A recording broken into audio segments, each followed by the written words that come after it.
In the blackout, one word can kill. Careless Talk. A story from wartime London by Tony Viola. The endless rain returned the moment he walked out of Wormwood Scrubs. As he exited the gate, he looked up at the leaden skies. Over the past week, it was either raging torrents or Luftwaffe bombs that had poured down on the city of London. As a result, overground train services were experiencing significant disruption. It was a 30-minute walk to the nearest tube station. On Duquesne Road, he stepped into a puddle. The water seeped in through the soles of his worn-out brogues. He cursed. The expletives always came in his native tongue, but he was careful to keep them to himself. In the present climate, identifying yourself as an undesirable alien could lead to big trouble, even if you worked for MI5. Alberto Bianco made his way to England after fleeing Catalonia, one of the last members of the international brigades to leave the defeated republic. He stayed on after most of his fellow militia had escaped, including Pepe, whom he had first met during the siege of Madrid before the Republican fight moved to Barcelona. 2 years had passed since Alberto last saw his friend. At Shepherd's Bush Underground Station, the air was thick with cigarette smoke and the rank smell of damp, unwashed clothes. The newspaper lining his shoes was sodden. Somebody had told him to wear 2 pairs of socks. Sound advice, but he only owned the single pair he was wearing. Using old newspapers to reinforce the insoles didn't work. The torn parchment strips were useless against the ingress of rainwater from the flooded city streets. But he had grown accustomed to such hardships. A woman stood alone on the platform, staring across the tracks. A vision in blue, a felt cloche hat, held in place by 2 pearl pins, a navy-colored trench coat, free from marks or stains, and suede Ferragamo pumps. However, it was not her pristine clothes, but her cold, detached demeanor which set her apart. He pulled up the collar of his raincoat and busied himself with reading the newspaper. According to the headline in the Daily Express, admission to tube stations for shelter would soon be by ticket only. But the woman had sparked his interest. He folded the paper and walked over. Upon his approach, she took a deep breath and puckered her lips. Her eyes focused on the poster affixed to the tunnel wall opposite. Careless talk. Alberto shifted his gaze from the poster back to his newspaper. Blackout this evening was 7 o'clock. Less than 1 hour. He inhaled. A hint of citrus, rose, and vanilla, the unique musk of Chanel No. 5. He stole a sideways glance. Unlike most of her fellow female commuters, she wore makeup, lending her flawless alabaster skin and perfect rouged lips a porcelain luster. There was a small mole above her top lip, a minor imperfection. The train pulled in. When the passengers alighted, the woman lowered her head. Upon boarding, a man in a pinstripe suit offered his seat. She nodded in gratitude. Alberto grabbed the rail and held the newspaper with his free hand. He cast a surreptitious glance at the woman.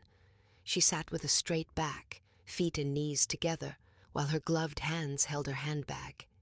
He noted the bag was the same shade of midnight blue as her shoes.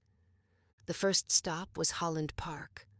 A gentleman wearing a bowler hat knocked her with his umbrella as he made his way down the carriage.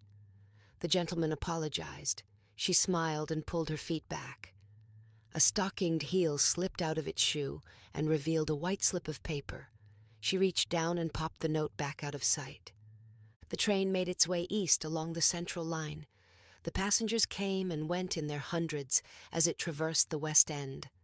Alberto caught the woman's reflection in the window at regular intervals. When she noticed his gaze, she turned her face away, patted the back of her hair, and resumed her pose. At Holborn, an impatient mob got on. They barged past and shuffled down the carriage. Someone pushed him from behind. Alberto peered through the bodies. A man in naval uniform now occupied the seat. Alberto shoved back against the swarm of humanity that pressed against him, desperate to get off the train. "Oi, watch out," remonstrated a rugged-looking man in a flat cap. "Permesso!" The man frowned. Alberto cursed himself. "Stupido." He thrust open the door and staggered onto the platform. A guard's whistle blasted in his ear. "Away from the doors. This train is departing." Further along the platform, the blue felt hat bobbed amongst the crowd. The woman veered towards the exit and was gone. His heart raced. Alberto navigated his way through people settling themselves for another night down in the tube station. He couldn't let her get away. An air raid siren sounded. Alberto hurried up the station steps. He flashed his ticket, and the inspector waved him through. They were not bothering to check whether passengers held a valid fare during an air raid. As he made to exit the station, the metal railing slammed shut. Across the road, the woman stood alone. She locked eyes with him. Suddenly, she glanced over her shoulder and hurried away in the opposite direction. A powerful-looking man with reddish-orange hair tailed her. He shot a brief glance at Alberto before disappearing behind the mangled wreckage of a double-decker bus. Alberto sensed he recognized her pursuer. A police constable spoke to a woman standing in front. "Are you all right, love?" "No, they are crushing me. I'm 6 months gone." The constable called out, "Move back. We need to open these railings. There's a pregnant lady. No jostling, please." The pregnant lady mumbled a prayer as panic set in. People pressed hard up against them. Alberto seized the cold, greased metal of the gates and pushed back against the crowd. The pregnant lady squeezed through. Alberto tumbled out after her. The constable closed the railings. "Best get her home, sir. FYI, it's only a test. The siren went down last night, which caused a right stink, I can tell you." Alberto took the woman's arm and guided her to the opposite pavement. "Excuse me, what are you doing?" "I heard you pray." "You must be careful not to let anybody hear you speaking Italian, signorina." Her expression softened. "Grazie." Alberto doffed his trilby and broke into a run. He headed towards Little Italy. Despite the air raid siren, a surprising number of people were about. They might have also heard it was a test. He crossed the road. Barriers blocked Southampton Row. At Red Lion Street, a policeman waved his arm to move him along. When he got to Brownlow Street, he stopped. She could have gone down the narrow passage. No, she would stay in the open. Alberto continued his route, dodging between the pedestrians.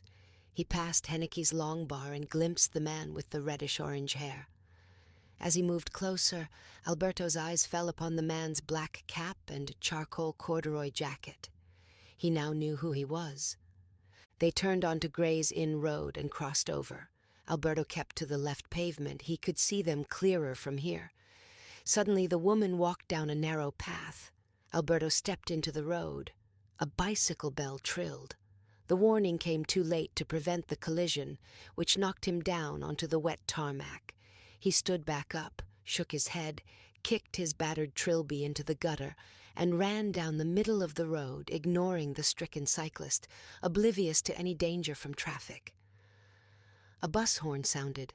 Alberto held up a hand to silence the driver's admonishments as he leapt onto the pavement. Up ahead. Nothing. Where had they gone? Alberto scanned both sides of the road. He walked on. Then as he neared Brooks Court, he heard a scream, followed by a curse in Italian. The sounds of distress emanated from the remains of a bomb-damaged house. Inside the fractured dwelling, the woman lay on her back, holding her abdomen. Alberto's shoes kept slipping as he clambered over the rubble to reach her. In desperation, he fell on his knees and pressed his hands to her gloves. Blood oozed through the soft leather. He felt her shiver. In the wan light, her face was deadly pale.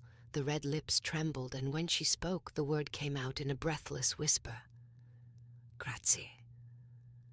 Alberto cast his eyes over her battered body. She had lost her shoes in the violent struggle. He spotted a piece of white paper amongst the broken bricks, a folded note. He plucked it from the rubble.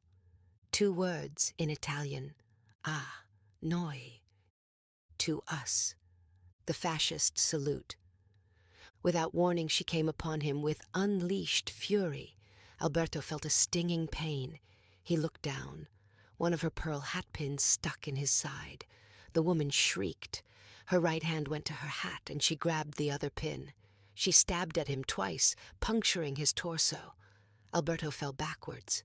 She loomed over him, her face a gruesome mask of venomous hate. The murderous hatpin glistened in her bloodied hand.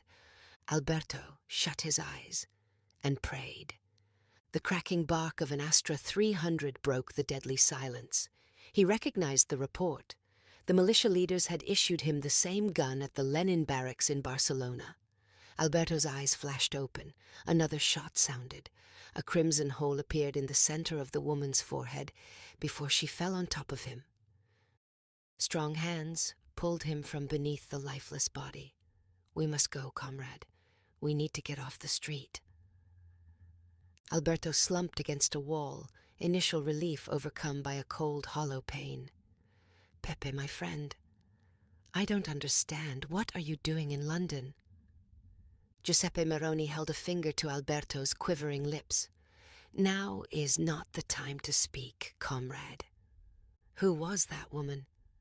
"A fascist spy, that's all you need to know. If you hadn't disturbed us, I would have finished her off with the knife." A whistle sounded. Pepe took off his jacket and held it tight against Alberto's wounds. A second blast of the whistle and the pound of footsteps.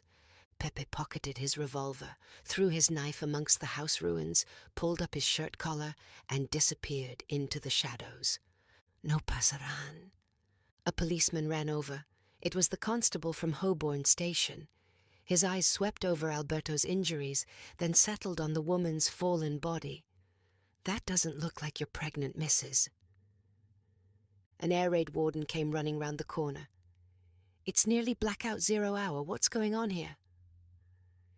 "Could you call an ambulance, mate? This feller's been stabbed. He needs urgent medical attention." Alberto looked up at the constable. "Grazie." The constable patted Alberto's shoulder. "You're gonna be okay, but you shouldn't speak that kind of lingo on the street, son. It could get you in trouble." Alberto's body felt cold and clammy, his head light and giddy. He held on to the constable and eased himself to the ground. Laying on the damp concrete, Alberto glanced up at the stricken form. He held a perfect picture of a beautiful woman standing on a train platform. He clutched the constable by the lapels of his overcoat and uttered the malicious slogan from their time in Madrid, "No pasarán." "Hang in there, son. Help will be here soon. I can't understand what you're saying. You'll have to speak up. I'm a bit mutton." Alberto coughed blood onto the pavement.